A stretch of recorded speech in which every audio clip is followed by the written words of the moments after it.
Good morning, everybody. Johnny Maffei here with Fox 17 News on this gloomy Monday morning. We're live outside one of the fire departments here, Station 19 with the Nashville Fire Department in Nashville, on the western part of the city, and we are following the aftermath of Helene. We were out there in the rain here in Middle Tennessee on Friday morning. We got around 7 inches of rain altogether, 4.5 inches just on Friday alone. It dumped on us, but we didn't luckily see the damage that Eastern Tennessee, our neighbors over in Western North Carolina, saw really all down the East Coast. It was a very, very, very busy weekend for first responders, and they were playing the role of heroes. They are heroes. Right here in Nashville, firefighters and THP, they headed over to Unicoi County, they headed over to Washington County and Hamden, and what they were doing was they got up in the air, they conducted 25 rescue missions, and it is just such a success heading out there for those firefighters, at least the Nashville ones. They're back here now, but TDOT, THP, they're doing the recovery, they're doing the assessment of everything, and with those floodwaters, which you really have to see it for yourself. I've been posting them on Twitter, on my Facebook page. It's just devastating. They're calling it a war zone-like, apocalyptic-like damage in some of those spots. The latest from TDOT at last check right now, more than 20 roads still closed, 14 bridges closed off. Now 5 of those 14 bridges totally washed out. They're gone.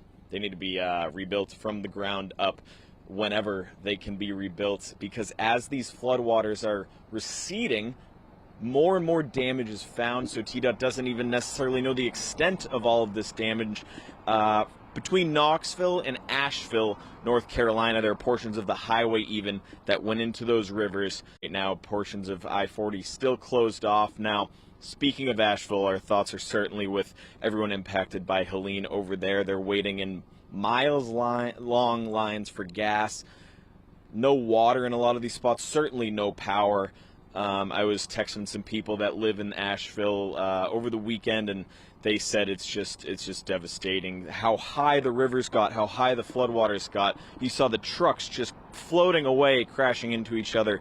U-Haul trucks, big box trucks, big 18-wheelers just going everywhere, let alone the businesses and houses that are destroyed really forever now. One of the mayors in one of the towns in North Carolina said the face of her town will never look the same, but her town is not going to change, just trying to be resilient in a time of need. Now, speaking of Asheville, we have one more hit coming up at 8:30 where we are going to show you some of those views from Unicoi County. We have a lot of great video to show, just unfortunately impressive damage of everything from the agencies on those choppers, and the helicopters from above, taking some iPhone and camera and drone videos. So we'll be showing you that throughout the rest of our 8 o'clock hour here. It's about 8:15, where you're only live in local station through 9 a.m. And after our show, I'm heading over to Asheville. We're helping out our sister station, WLOS ABC 13 Nashville. They've done some tremendous extensive coverage of both the storm and the aftermath of everything going on. There are businesses setting up water donations and everything that really, they need the necessities. They don't even have the necessities right now. Gasoline to get around and water to shower and flush the toilets. They need it all in the Asheville area. And so, again, as we're here, if you're just joining us right now, Nashville firefighters over the weekend headed out to Eastern Tennessee, and they conducted 25 rescue missions. They got up in the air with THP, and THP is still active over there. TDOT, all those other local agencies just working around the clock right now, because the rescue, the recovery, and the assessment, it's all still happening. It's all still active in Eastern Tennessee and Western North Carolina. So many of those roads, people can't get around. Luckily, over in the Asheville area, if anybody saw some of those pictures on social media and on our shows as well, this morning and throughout the weekend with Kelly at the anchor desk last night. Of course, Jen and Erica are in this morning, and Justin and Greg have the traffic and weather as well. Luckily, some calmer weather this week.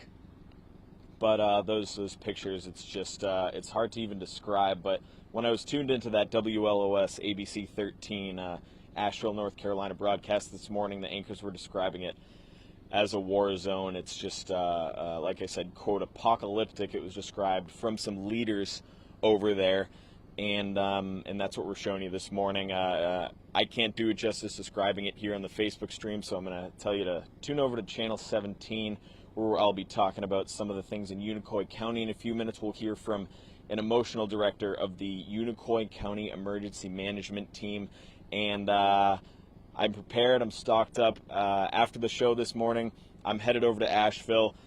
We're probably going down and back up because of all those portions of I-40 that are closed. I got my granola bars packed and clothes and food and toilet paper. I don't know. I got all the non-perishables, but we're heading over there. We're gonna tell some powerful stories, do some good coverage, continue that team's coverage. We'll be sending the content back over here, so you'll certainly see it on our socials at Fox Nashville. It's where you're watching it right now, right?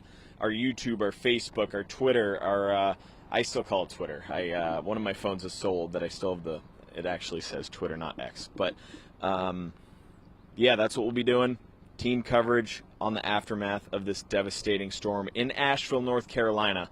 That county, 30 deaths already reported, with more and more missing. TEMA is reporting 4 deaths in Tennessee, and just in Unicoi County, more than 70 missing, more than 150 missing total across those counties in East Tennessee. So again, it's not just the recovery and assessment going on 2 or 3 days later, but it's the rescue still happening. And so if you want to help out, I'll wrap up with this and then we'll hop on TV in a few minutes. If you want to help out, EastTennesseeFoundation.org.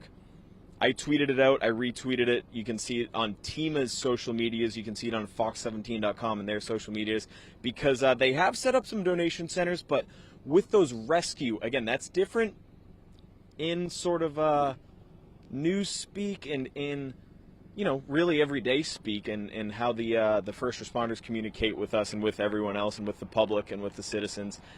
Recovery and assessment are different. Rescue is that active. They're still looking for people, trying to save people, because more than 150 are missing in Tennessee alone. So that doesn't even account for what's going on just across the border in western North Carolina. So EastTennesseeFoundation.org. My thoughts and our thoughts are certainly with everyone impacted by Helene. We hope everyone's family and friends and loved ones are doing okay. You know, cell service isn't great in some of those areas. The gas, the water, they're trying to get it all in and get these people what they need. The power companies over in North Carolina, you know, say they hope to have a majority of things back by Friday. Am I getting a call right now? I'm getting a call right now, so I need to sign off. We'll see you in about 10 minutes on Fox 17 News this morning. Thanks so much.